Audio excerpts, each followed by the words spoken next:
오늘 우리에게 새날을 주신 하나님을 찬양합니다. 찬송가 536장 찬양하겠습니다.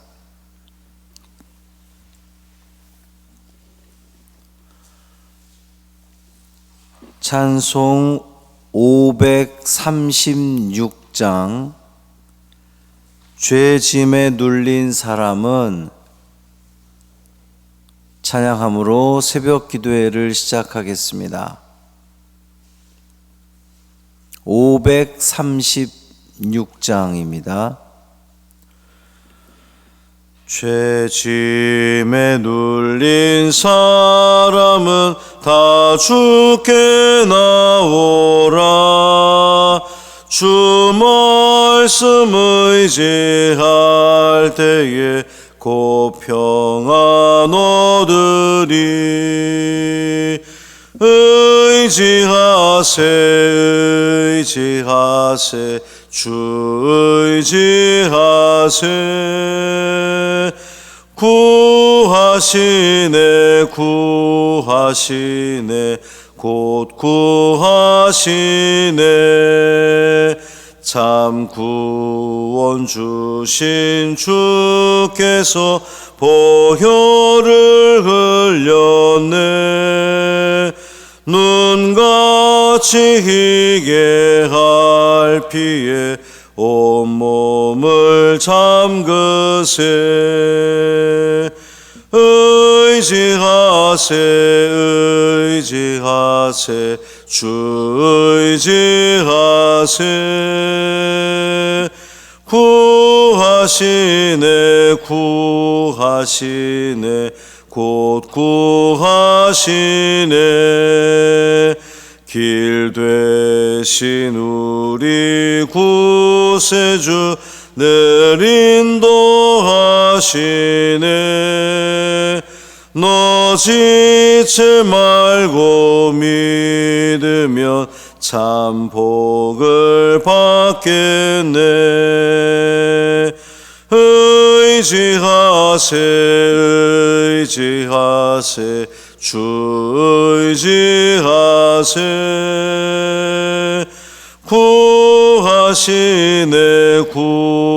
구하시네 곧 구하시네. 온 성도 하나 되어서 영광길 걸으면 한없는 은혜 받아서 영원히 누리리. 의지하세 주 의지하세. 구하시네 곧 구하시네. 아멘. 사도신경으로 우리의 신앙을 고백하겠습니다. 전능하사 천지를 만드신 하나님 아버지를 내가 믿사오며 그 외아들 우리 주 예수 그리스도를 믿사오니 이는 성령으로 잉태하사 동정녀 마리아에게 나시고 본디오 빌라도에게 고난을 받으사 십자가에 못 박혀 죽으시고 장사한 지 사흘 만에 죽은 자 가운데서 다시 살아나시며 하늘에 오르사 전능하신 하나님 우편에 앉아 계시다가 저리로서 산 자와 죽은 자를 심판하러 오시리라. 성령을 믿사오며 거룩한 공회와 성도가 서로 교통하는 것과 죄를 사하여 주시는 것과 몸이 다시 사는 것과 영원히 사는 것을 믿사옵나이다. 아멘. 이사야 30장 1절부터 5절까지 말씀입니다.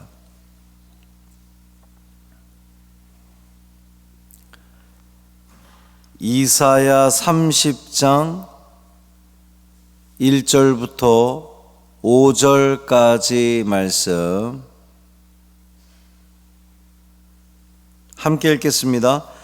여호와께서 이르시되 패역한 자식들은 화 있을진저 그들이 계교를 베푸나 나로 말미암지 아니하며 맹약을 맺으나 나의 영으로 말미암지 아니하고 죄에 죄를 더하도다. 그들이 바로의 세력 안에서 스스로 강하려 하며 애굽의 그늘에 피하려 하여 애굽으로 내려갔으되 나의 입에 묻지 아니하였도다. 그러므로 바로의 세력이 너희의 수치가 되며 애굽의 그늘에 피함이 너희의 수욕이 될 것이라. 그 고관들이 소안에 있고 그 사신들이 하네스에 이르렀으나 그들이 다 자기를 유익하게 하지 못하는 민족으로 말미암아 수치를 당하리니 그 민족이 돕지도 못하며 유익하게도 못하고 수치가 되게 하며 수욕이 되게 할 뿐임이니라. 아멘. 이 말씀 하나님 말씀입니다. 오늘도 주님의 은총 아래 복된 하루 되시기를 주님의 이름으로 축원합니다. 기도해 주셔서 어제 시험은 잘 마쳤고요. 오늘도 또 시험 보러 다녀옵니다. 은혜 가운데 잘 마칠 수 있도록 기도해 주시기를 부탁을 드립니다. 국가적 어려움에 처했을 때의 정치가들은 보통 이제 주변 강대국들과의 그 동맹을 통해서, 우리나라도 대통령이 되면 먼저 미국부터 찾아가고 또 일본 찾아가고 뭐 이런 식으로 해서 그 주변 강대국들과 이렇게 동맹을 맺잖아요. 이사야 당시에 유다의 지도자들도 아수르의 그 위기에, 아수르의 그 공격에 직면했을 때에 이와 같은 방법을 취했습니다. 그들은 애굽과의 군사 동맹으로 이 위기를 극복하려고 했어요. 이제 아수르가 그 신흥 강대국으로서 막 이제 밀려 내려오니까 의지할 것은 애굽밖에 없다. 그래서 애굽과의 동맹을 가지려고 했죠. 사실 이 유다의 지도자들이 애굽과 동맹한다는 그 자체가 나쁜 거는 아니에요. 문제는 애굽과의 동맹 자체가 아니라 그들이 하나님을 의지하지 않았다는 겁니다. 하나님을 신뢰하지 않았고 하나님을 철저히 배제한 채 이 모든 일들을 꾸몄다는 거예요. 하나님의 백성된 유다는 어려움에 처했을 때에 하나님을 의지했어야 되죠. 하나님 백성이니까 하나님의 뜻을 먼저 물었어야 되는데, 당시 그 이사야 선지자를 통해서 하나님은 분명히 당신의 뜻을 알려주셨단 말이죠.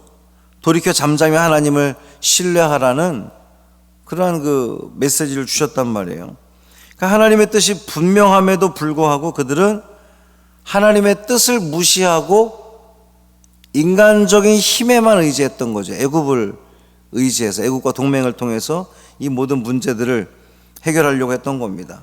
이러한 상황에서 선지자는 그들의 시도가 하나님 앞에서 어떠한 의미를 가지고 있는 것인지, 또 어떤 결과를 갖게 되는 것인지를 아주 구체적으로 지적하고 있어요. 1절 보면 여호와께서 이르시되 패역한 자식들은 화 있을진저 그들이 계교를 베푸나 나로 말미암지 아니하며 맹약을 맺으나 나의 영으로 말미암지 아니하고 죄에 죄를 더하도다 그랬어요. 죄, 이 죄라고 하는 뜻이 관역을 벗어났다, 이런 벗어났다라고 하는 뜻을 가지고 있는 건데, 하나님 뜻에서 벗어난 그 모든 행위가 죄라는 겁니다. 하나님 뜻에서 벗어나는 것은 그 무엇이든 다 죄라는 거예요. 그러니까 하나님 뜻에서 벗어난 결과는 죄일 수밖에 없고, 애굽과의 동맹을 맺으려는 유다 백성들의 이 시도가 선지자를 통해서 하셨던 그 하나님의 말씀, 하나님의 뜻에서 벗어났다는 거죠. 벗어나도 한참 벗어났기 때문에 죄에 죄를 더했다, 이렇게 표현하는 겁니다. 그들은 하나님을 의뢰하는 중에 잠잠히 도움을 기다리라고 하는 말씀, 하나님 말씀을 따르지 않았어요. 유다 백성들은 하나님 뜻을 배격하고 하나님 뜻에서 빗나간 정책을 계속해서 수행해 감으로 말미암아 죄에 죄를 더하는 그런 모습이었던 거죠. 하나님은 이러한 유다 백성들을 향해서 화 있을진저 패역한 자식들, 이렇게 표현했습니다. 여기서 이 패역하다라고 하는 뜻은 폐륜아들을 이야기하는 거예요. 아주 도덕적으로 이 못돼 가지고 부모를 향해서 막 그 폭력을 행사하고 또 부모의 말을 거역하는 폐륜아들, 이 패역한 자식들. 모세율법에서는 이렇게 부모를 향한 폐륜아들은 돌로 쳐 죽여야 된다고 이렇게 되어 있었는데, 이 유다 백성들은 하나님께 폐륜아와 같았던 거죠. 하나님은 인자한 아버지처럼 계속해서 이 당신의 백성들을 옳은 길로 인도하기를 원하셔서 끊임없이 선지자를 통하여 말씀하셨는데, 이 폐륜아들은, 패역한 자식들은 듣지 않았다는 거예요. 누가 우리를 보랴, 누가 우리를 알랴 이러면서 자신들의 그 악한 계획을 멈추지 않았습니다. 그들의 죄악이 계속해서 밝히고 있는데, 계교를 베푸나 하나님께로 말미암지 않았다. 이제 그들이 계획을 세우지만 하나님의 뜻에서 벗어났다는 거죠. 맹약을 맺으나 하나님의 영으로 말미암지 않았다. 애굽과의 맹약을 맺는데 그것이 어떻게 하나님께 묻고, 왜 다윗이 늘 하나님께 물었던 것처럼 올라갈까요 말까요 하나님께 물었던 것처럼 하지 않았다는 거예요. 바로의 세력 안에서 스스로 강하게 하려고 했습니다. 또 애굽의 그늘에 피하려 했어요. 이제 다 같은 표현이죠. 애굽의 그늘에 피하려고 했어요. 이스라엘 백성들의 진정한 그늘은 어디에 있습니까? 그들이 피할 곳은, 그들의 요새는 하나님이시라 그러죠. 여호와 하나님. 근데 하나님께 피하지 않고 애굽의 그늘에 피하려 했던 거예요. 또 애굽으로 내려갔으되 하나님의 입에 묻지 않았다 그랬어요. 애굽, 그러니까 나라에 문제가 생겼을 때에 이런 그 육신적인 힘, 육신적인 그런 노력을 다하는 그것 자체가 문제가 있는 것이 아니라 하나님께 묻고 그러한 일들을 행했어야 되는데 하나님 뜻을 전혀 묻지 않았다는 겁니다.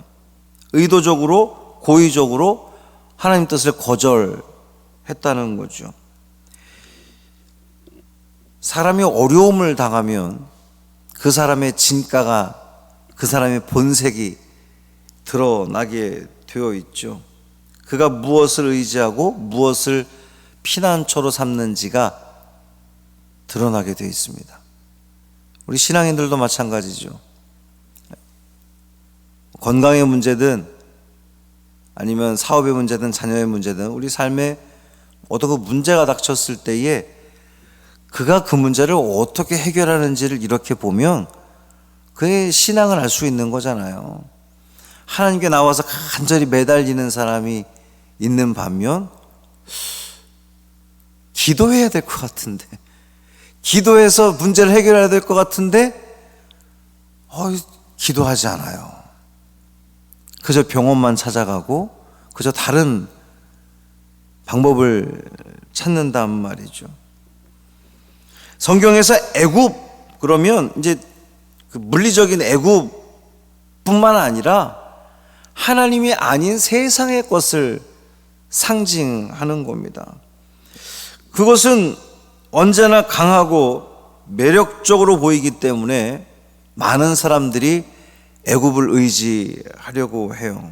그런데 성경은 하나님의 약속을 가진 하나님 백성들은 어떠한 경우에라도 세상의 물질이라든지 권력이라든지 힘이라든지 그 방법을 따라가는 것이 아니라, 세상의 지식을 따라가는 것이 아니라 하나님께 묻고 하나님께서 하시라고 하나님께서 말씀하시는 대로 순종하는 것이 하나님 기뻐하시는 일인 것을 우리는 성경을 통해서 알 수가 있습니다. 유다의 지도자들은 애굽이 그들의 힘과 그늘이 된다고 착각했던 거죠. 그래서 그곳으로 사신을 내려 보냈습니다. 그런데 그들의 계획은 그들이 기대했던 거와 정반대 방향으로 흘러가게 될 거예요. 피난처와 보호를 얻으려고 애굽을 찾아갔는데 오늘 계속해서 그 본문에 나오는 표현이 수치와 수욕을 당할 것이다 그랬거든요. 한 번 이야기한 게 아니에요. 계속 반복해서 이야기합니다. 그만큼 그들의 수치와 수욕이 얼마나 심할 것인지를 나타내주는 그러한 표현이죠. 왜 이들이 수치와 수욕을 당합니까?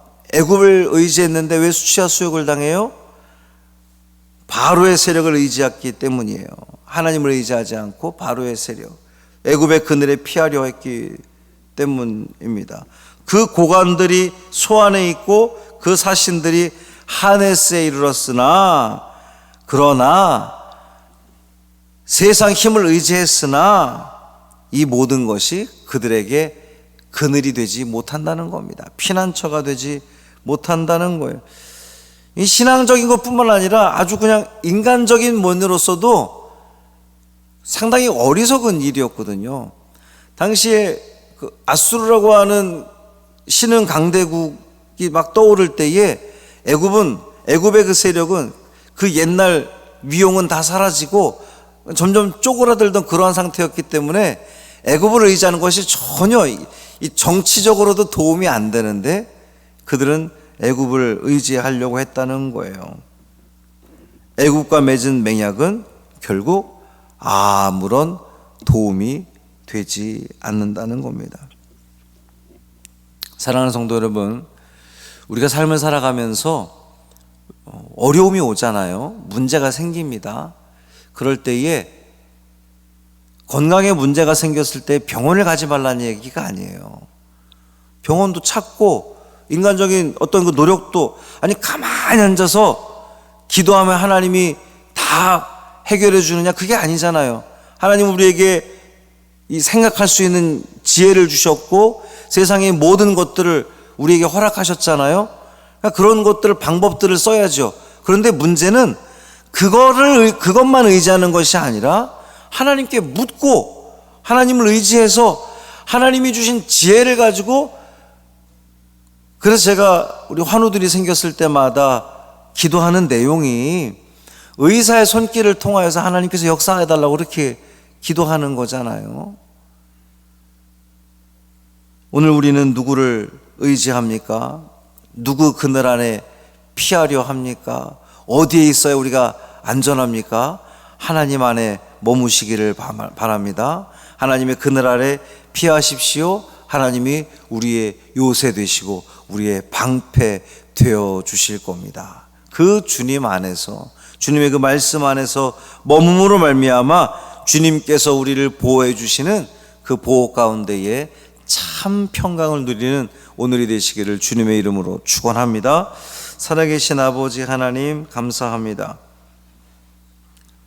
하나님의 뜻을, 하나님 계속 말씀하시는데 하나님의 뜻을 듣지 않으려고 하고 무시하고 거절했더니 세상의 힘을 의지하려고 했던 그 모든 것들은 그들에게 피난처가 될 수 없었고 그들에게 그늘이 될 수 없었던 것을, 아무런 소용이 없던 것을 우리는 다시 한번 확인하게 됩니다. 우리 삶에도 문제가 있습니다. 어려움이 있습니다. 건강에 적신호가 오고 또 사업에 문제가 오고 여전히 캄캄한 터널을 지나고 있는 우리 성도들도 있습니다. 이 모든 문제 가운데에 하나님을 바라보게 하시고 하나님을 의지하게 하시고 주님이 주신 그 지혜와 주님이 주신 능력과 주님이 인도해 주시는 그 인도하심으로 인하여서 하나님 안에 피하고 주님의 그늘 안에 머물므로, 주님 안에 머물므로 말미암아 주님이 베풀어 주시는, 주님이 막아 주시는 그 모든 은혜를 다 누리는 우리 모두 되게 하여 주옵소서. 한날의 삶을 온전히 주님께 맡기기를 원하며 우리 주 예수 그리스도의 이름으로 축복하며 기도합니다. 아멘. 하늘에 계신 우리 아버지여, 이름이 거룩히 여김을 받으시오며 나라가 임하시오며 뜻이 하늘에서 이루어진 것 같이 땅에서도 이루어지이다. 오늘 우리에게 일용할 양식을 주시옵고 우리가 우리에게 죄 지은 자를 사하여 준 것 같이 우리 죄를 사하여 주시옵고 우리를 시험에 들게 하지 마시옵고 다만 악에서 구하시옵소서. 나라와 권세와 영광이 아버지께 영원히 있사옵나이다. 아멘.